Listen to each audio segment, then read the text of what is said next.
News Urdu में खैर मकदम है। आज की खबरें। माह रमज़ान अल मुबारक के मौके पर संगारेड्डी मदीना चौराहा नालसाब गड्ढा पर पहली मरतबा याबा फ्रूट शॉप पर पीला तरबूज फ़रोख्त किया जा रहा है। ये तरबूज बहुत ही लजीज और मीठा है।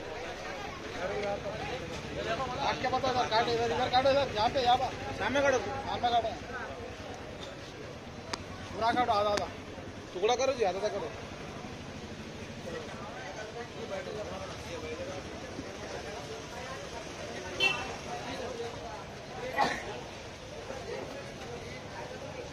आम देगा